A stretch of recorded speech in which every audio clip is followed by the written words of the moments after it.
CMR shopping mall Dasara ధమాకా offers. అద్భుతమైన offers తో పాటు అబ్బురుపరిచే స్పాట్ గిఫ్ట్స్. మామూలుగా చాలా జూమ్ అవుట్ మోడ్ లో ఉండే రామ్ గోపాల్ వర్మ గారు ఈ పురాణాల వరకు మాత్రం కొంచెం జూమ్ ఇన్ గా చూస్తున్నారా అని ఒక డౌట్ కలుగుతుంది. జూమ్ ఇన్ గా చూడాలి, ఎందుకంటే రోల్ మోడల్ కింద వచ్చినాయి పురాణ పురుషులు అంటే సినిమా కథ కాదు, లేకపోతే మ్యాగజైన్ లో వచ్చే స్వాతి మ్యాగజైన్ లో వచ్చే కథ కాదు. టోటల్ గా మనం ఎవరిని ఫాలో అవ్వాలి, ఒక బెటర్మెంట్ ఆఫ్ ద సొసైటీ కానీ క్రియేట్ చేసిన రోల్ మోడల్స్ ఇలాంటి దేవుళ్ళందరూ. సో వాళ్ళు చేసే యాక్షన్స్ చాలా సునిశ్చితంగా పరిశీలి I mean you have to observe it. You can't be objective and zoom out there. You have to be subjective and observe them very closely exactly the actions, because ఆ pattern అనేది వేరే వాళ్ళు follow అవ్వాలి లెక్క ప్రకారం. అంటే పురాణాలు నిజంగా జరిగాయి ఇవి రియల్ అని అనడానికి కానీ, అంటే రియల్ అన్రియల్ అని మీరు ఎప్పుడు డిబేట్ చేయలేదు, బట్ సంకేతాలు చాలా ఉన్నాయి. పుష్పక విమానం ఇప్పుడు ఏరోప్లేన్ గా ట్రాన్స్లేట్ అయింది. బహుశా అక్కడి నుంచి ఐడియాస్ వచ్చాయేమో. పుష్పక విమానం ఫస్ట్ టైము మనమే ఇన్వెంట్ చేసాం. ఎందుకు చేసాం, ఎవరో రాశారు అది. అంటే అసలు ప్లేన్ అంటే ఏంటో తెలియని ఒక ప్రపంచంలో మన పురాణాల్లో పుష్పక విమానం వచ్చి మనం ఎయిర్ ఇండియా దగ్గర ఆగిపోయాం, which is suppose to be the worst aircraft in the world according to aviation industry world బ్రాడ్లో. అంటే పుష్పక విమానం అంతా జీనియస్తో స్టార్ట్ అయ్యి ఎయిర్ ఇండియా దగ్గర ఆగిపోవడానికి కారణం ఏంటి?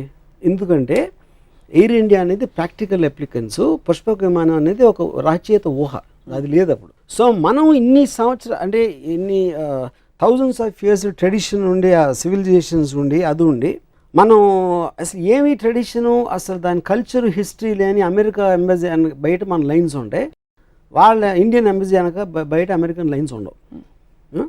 సో అదొక్కటే ఎందుకు అమెరికాలో పుష్పక విమానానికి 100 రెట్లు, మన బ్రహ్మాస్త్రానికి 100 రెట్లు అటామిక్ బాంబ్, హైడ్రోజన్ బాంబ్స్ వాళ్ళు కనిపెట్టారు, మనం కనిపెట్టలేదు. మనం కనిపెట్టాలనుకున్న ఊహలన్నీ మన పేపర్ మీద రాతల్లో మిగిలిపోయినాయి. వాళ్ళు చేసిన తర్వాత వాళ్ళ టెక్నాలజీ అద్దెకి తెచ్చుకునో లేకపోతే బతిమాలో తీసుకొచ్చి మన ఒకటే అరా ఉన్నాయి మన దగ్గర. సో మనం కేవలం చెప్తాం, వాళ్ళు చేస్తారు, అది డిఫరెన్స్. రాముడు, కృష్ణుడు వీళ్ళెవరూ మీకు రోల్ మోడల్స్గా పురుషులుగా అలా కనిపించారు, ఉత్తమ పురుషులుగా? అంటే కృష్ణుడు కొంచెం బెటర్, ఎందుకంటే చాలా మంది గోపికలు కొంచెం రియలిస్టిక్ గా ఉంది. గోపికలు అబద్ధాలు చెప్తాడు, మ్యానిపులేట్ చేస్తారు, నేను ముందు ఆయన చూసాను నేను చూడలేదు, ఇలాంటి అట్లీస్ట్ ఎంటర్టైనింగ్ ఆస్పెక్ట్ ఉంటుంది, కొంచెం మనిషికి దగ్గరగా ఉంటాడు కృష్ణుడు బెటర్ అంటారు రాముడు కంటే. బుద్ధుడి గురించి మీ అభిప్రాయం ఏంటి? మీలాగా అంటే బేసిక్ గా చాలా బలమైన అభిప్రాయాలు ఉన్న వ్యక్తి, ఐ డోంట్ వాంట్ దిస్ వ్యవస్థ, ఐఎమ్ లీవింగ్ అని వెళ్ళిపోయి. ఇప్పుడు బుద్ధుడు నా పాయింట్, ఇప్పుడు Dzire is the root cause of sorrow అనేది బేసిక్ 1 లైన్ ఫిలాసఫీ బుద్ధిజం, అంటే most important the fundamental point అది. నేను దానికి ఎగ్జాక్ట్ ఆపోజిట్. డిజైర్ అనేది లేకపోతే బతకడమే అసలు అనవసరం. మీరు బుద్ధుడికి పార్షియల్ గా ఉండి జూమ్ అవుట్ చేయట్లేదు. ఎందుకు ఆయన వైఫ్ ని వదిలిపోయాడు? He said I don't want the system, I don't want his attachments. నేను first time talking about philosophy. తర్వాత తను ఏం చేశాడని నాకు పెద్ద అవగాహన లేదు బుద్ధుడు అంతకుముందు ఏం చేశాడు అనేది. Dzire is the root cause of sorrow, అంటే కోరిక ఉంటే కోరిక తీరినప్పుడు మనకి సారోస్ వస్తాయి, కోరిక వదిలే అని చెప్పాడు. కోరిక లేకపోతే బతకటమే అనవసరం అనేది నా philosophy. So I am the exact opposite of Buddha. Yeah. But he had a major contribution bringing in peace, message of peace. అవ్వన్నీ మీకు కనిపించవా? I really don't know about that. So ఇప్పుడు మీరు ఈ సమకాలీన పరిస్థితుల్లో ఒక అవతార పురుషుడు, పురాణ పురుషుడు మీరు సినిమా తీయమంటే ఎవరు మీరు తీస్తారు? శకుని. I think కృష్ణుడు I think is far better example. ఎందుకంటే ఎలిమెంట్స్ ఆఫ్ శకుని ఉన్నాయి కృష్ణుడు దగ్గర, కానీ కృష్ణుడు తెలియదు ఆ విలన్ ఉంది అంటే కొంచెం నాకు అంటే ఆబ్వియస్లీ మనందరికీ కూడా కృష్ణుడు ఎన్టీఆర్ గారి నుంచి వస్తుంది కాబట్టి నాకు చాలా స్ట్రాంగ్ ఇంప్రెషన్ ఏంటి, ఎవరు ఏమి చెప్తున్నా భీముడు కోపం వస్తూ ఉంటుంది, దుర్యోధనుడు కోపం వస్తూ ఉంటుంది, ఈయన ఒక చిన్న నవ్వుతో, అది యాక్చువల్గా దేవుడు నా దృష్టిలో. ఎందుకంటే అబ్సల్యూట్లీ ఈజ్ అన్ఎమోషనల్ అబౌట్ ఎవ్రీథింగ్. శ్రీకృష్ణుడు నేను ఎప్పుడు కోపంగా చూడలేదు. శ్రీకృష్ణుడు నరికేద్దాం, చంపేద్దాం, యుద్ధంలో ఆపేసి ఒక భగవద్గీత అనే ఒక చిన్న క్లాసు అర్జునుడికి ఇవ్వడం, I like that is actual only దేవుడు నాకు తెలిసినంత అబ్జర్వేషన్. మీకు ఒకవేళ బ్రహ్మ, విష్ణు, శివుడు ముగ్గురుతో అపాయింట్మెంట్ ఉంది, కానీ మీరు ice cream 16th part shoot చేస్తూ బిజీగా ఉన్నారు కాబట్టి ఒకళ్ళకే టైం ఇవ్వగలుగుతారు, ఎవరికి ఇస్తారు? అంటే ఇప్పుడు విష్ణు ఇస్ నాకు it's a complex thing, because ఆయన ఎత్తిన అవతారాల్లో నాకు ఎవరు కరెక్ట్ అనేది నాకు తెలియదు. So I don't want take that chance. Brahma అనేది నేను ఎప్పుడు దేవుడిగా చూడలేదు, ఎందుకంటే ఎవరు పూజించరు. బ్రహ్మకు సృష్టించడం కాకుండా వీణ ఇంటం తప్పిస్తే తను ఇంకేం చేస్తాడో నాకు తెలియదు, అట్లీస్ట్ నాకు ఆ నాలెడ్జ్ లేదు. శివుడు ఐ లైక్ బికాజ్ నాకు getup kind of A power, force అనేది అది ఆస్పెక్ట్. సో వాళ్ళ ముగ్గురే తీసుకుని వాళ్ళు వేసిన అవతారాలు కొంచెం పక్కన పెడితే ఐ థింక్ శివ. కాంట్రాడిక్ట్ అవుతున్నారు కాబట్టి I have to ask. Yeah. ఇప్పుడు ఫర్ ఎగ్జాంపుల్ దేవుడు గురించి మాట్లాడుతున్న మన ప్రీవియస్ ఎపిసోడ్లో బ్రహ్మ తప్ప వేరే దేవుడు లేరని చెప్పారు. క్రియేటర్ నేను చెప్పింది, facilitator is different from creator. మీరు చెప్పారు బ్రహ్మ అని, ఈ క్రియేట్ చేసినోడు బ్రహ్మ అంటే ఓకే, నా బ్రహ్మ అని పిలవండి, దేవుడు అని పిలవండి, సప్న అని పిలవండి, నాకు ఏమి డిఫరెన్స్ లేదు అంటే.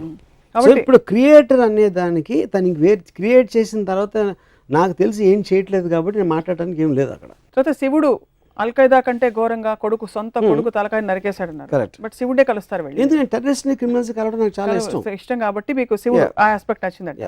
ఓకే. విష్ణు మాత్రం కన్ఫ్యూజ్డ్ అబౌట్. బట్ ఈ ఇప్పుడు కృష్ణుడు సెపరేట్ గా తీసుకుంటే నేను కృష్ణుని కలుస్తాను. ఇప్పుడు పరిస్థితుల్లో మీకు పురాణాలు అంత ఇంట్రెస్ట్ కాబట్టి అల్టిమేట్ ఆఫ్ మాస్కులైన్ ఎనర్జీ శివుడు, ultimate of feminine energy Adishakti అని చెప్తుంటారు. ఇప్పుడు సినిమాల్లో సెన్సిబిలిటీస్ మరి మెట్రోసెక్షువల్ అని, అంటే ఆడవాళ్ళు మగవాళ్ళగా కనిపించడం, మగవాళ్ళు ఆడవాళ్ళగా కనిపించడం ఇలా వస్తుంది. ఏమన్నా ప్రాబ్లం ఉందంటారా దీనివల్ల? బికాస్ మీరు ప్యూర్ ఫార్మ్స్లో ఇష్టపడతారని from what we know of you. అంటే first of all I never saw them as ultimate in masculine or feminine. అదే ఒక ఆర్టిస్ట్ ఇంటర్ప్రిటేషన్ ఆఫ్ దట్. అంతే అంట. ఇంకా ఇదేంటంటే heterosexual whatever you're talking about, I think it's advancement. మనిషి అనేవాడు creativity అంత ఉంటుంది కాబట్టి కుదురుగా కూర్చోడు కాబట్టి ప్రతి దాంట్లో he will want look for advancements and creative aspects. అలా వచ్చింది అది ఇంకా జరుగుతూనే ఉంటుంది. సో మీరు సినిమా తీస్తే will it be on Ramayana or Mahabharata? Definitely Mahabharata. Because more characters, more I mean connectivity and క్యారెక్టర్స్లో చాలా ఏమంటుందని గ్రేనెస్ ఉంది. రామాయణంలో రైటర్ కంప్లీట్లీ రాముడి సైడ్ తీసుకుని ఈ just putting all the other characters, ఈడు మంచి ఆడు చెడు ఇద్దరిని డిఫైన్ చేయట్లేదు. అంటే నాకు రావణాసురుడు ఇప్పటి వరకు ఈ శూర్పణఖ ఇష్యూ వచ్చిన తర్వాత అంతకుముందు లంక ప్రజలు రావణాసురుడితో హ్యాపీయా కాదా అనేది నాకు ఇంతవరకు అర్థం కాలేదు. అంటే అమెరికా వచ్చి ఫ్రీడమ్ ఇప్పేస్తుందా లేకపోతే దండయాత్రగా వస్తుందా తెలియదు. సో లంక ప్రజలకి లంకేశ్వరుడు అయితే ఇష్టమైతే అప్పుడు రావణాసురుడు ఎందుకు చెడ్డాడు? కేవలం సీతను ఎత్తుకుపోయినందుక చెల్లెల కోసం, లేకపోతే ఇంకేమైనా చేసాడా తన ప్రజలు కానీ వేరే దేశాలు కానీ అనే క్లారిటీ నాకు, అలాంటి క్లారిటీ లేని చాలా ఉన్నాయి రామాయణంలో నాకు. అందుకని I have not connected to that. But Mahabharatam very much I'm connected because it all related to normal people. చిన్నప్పుడు మీకు ఎవరైనా పురాణ గాథలు, పెద్దవాళ్ళు కథలు చెప్తుంటారు ఇంట్లో, మిమ్మల్ని నిద్రపుచ్చుతో చెప్పడం, ఇంట్లో అమ్మమ్మ కానీ నాయనమ్మ గారి అలా ఆంట్స్ కానీ ఏమైనా చేశారా? లేక మీరు మై గ్రాండ్ మదర్ ఇందాక చెప్పాను కదా ఏదో ఎపిసోడ్లో రామాయణం గురించి she used to keep on telling me. Ramayanam గురించి చెప్పేవారు, రామకోట రాసేవారని చెప్పారు. ఆవిడ చెప్పేవారు రామాయణం గురించి. రామాయణం కథ ఆవిడ దగ్గర విన్నారు. విని ఎందుకు నేర్చుకోకూడదో తెలుసుకున్నాను. దశావతారాలు 10 ఉన్నాయి. 11వది ఉంటే ఎవరు అవుతారు? 11వదా?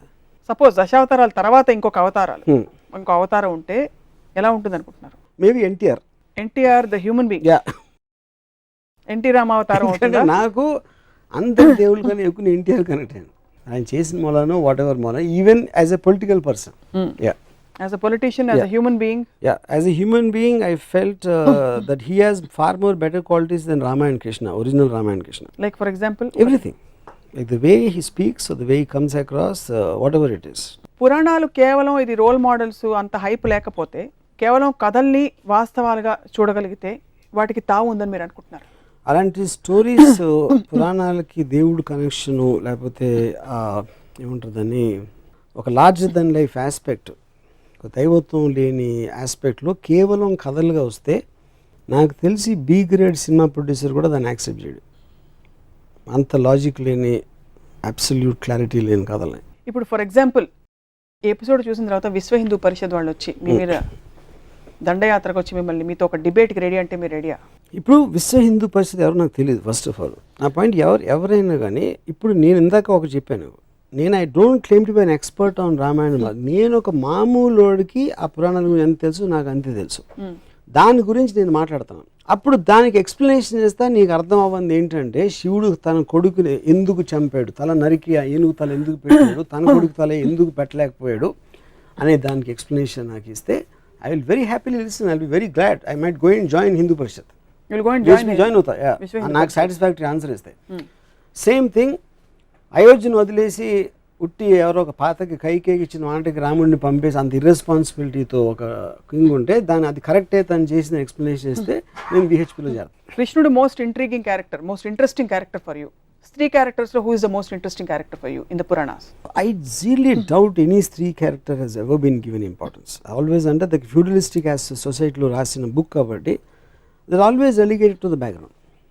నేను ఎప్పుడు ఏ క్యారెక్టర్ కూడా అంటే మహాభారతంలో టు ఎక్స్టెంట్ జరిగి ఉండొచ్చు అది, బట్ నేను రామాయణంలో మాత్రం అసలు గుర్తు కూడా రిమోట్ కంట్రోల్స్ అని స్త్రీల దగ్గర ఉన్నాయి. కైకే దగ్గర ఉంది ఒక పక్క, సీతమ్మ వారి వల్లే మొత్తం అసలు రామాయణం అంటే అది ఇన్స్టిగేటర్ ఆస్పెక్ట్ కి మూవ్ చేసిన దానికి ఒక మనం రోల్ మోడల్స్ గురించి మాట్లాడతాం. రోల్ మోడల్స్ అనే దగ్గర స్త్రీలు ఎప్పుడు నాకు ఎక్కడ కనపడలేదు. సీతమ్మ వారి సహనానికి ప్రతీక, భూదేవ్ అంతటి సహనం సీతమ్మ వారిది. ఎలాగా అంటే అప్పుడు ఏంటంటే దాన్ని రాసింది నేను ఏం చేసినా పడి ఉండాలి అని మగోడు ఒక స్త్రీని నొక్కి పట్టుంచడానికి ఒక సీతమ్మ వారి ఒక ఎగ్జాంపుల్ ఇచ్చి ట్రై చేశారు ఫ్యూడల్ కైండ్లో. I think that is what it is. So it's not relevant now.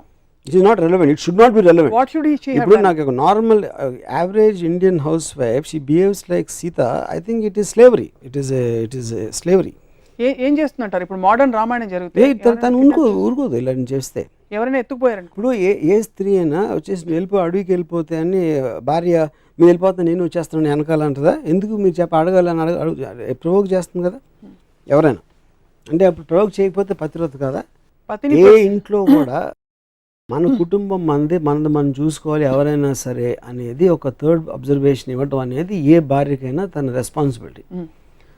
అంతేగాని భర్త ఎవరిదో మాట ఇనేసాడని తను వెనక నోరు మూసుకుని వెళ్ళిపోయి ఒక బొమ్మలా ఉంటే there is no personality in that person. అది మోడర్న్ ఇప్పటి రోజుల్లో వాట్ ఎవర్. కానీ అక్కడి నుంచి మనం ఇక్కడికి వచ్చాం కదా రోల్ మోడల్. ఎందుకంటే with time and with we understood it is wrong. So in brief these characters from the Puranas are not relevant in these days and even they don't even make great stories. They were never relevant. అదేదో books లో మనం మాట్లాడి భజన చేసుకోవడానికి ఉంటుంది. Practically you cannot apply and they never applied also. ఏ స్త్రీ కూడా సీతను రోల్ మోడల్గా తీసుకోలేదు 100%. ఐఎమ్ షూర్ సీతని పూజించవచ్చు బ్లైండ్గా ఏం అర్థం చేసుకోకుండా. కానీ ఇంటికి వచ్చి సీతలా ఉండడం మాత్రం జరగదు. సీతమ్మ వారిని రాముడితో పాటు రాముడి పత్నిగా పూజిస్తారు, విడిగా ఎవరు పూజించారు. ఫస్ట్ ఆఫ్ ఆల్ మీరు అన్నది రైటే. సో ఎనీ అదర్ క్యారెక్టర్ మహాభారతంలో ఎవరు మీకు అసలు? Nothing comes to my mind. Nothing comes to your mind. So it was always a male dominated. Yeah, because it is written in feudalist times. Yeah, which is not relevant in democracy. నిజంగానే అవతార పురుషులు అంటారు, అవతార స్త్రీలను ఎందుకు అనరు? అది point. So what would you like to tell our viewers Varma గారు అబౌట్ ఇప్పుడు ఇంత డిస్కషన్? అంటే ఇది directly connected to life. This is all related again to God or anything.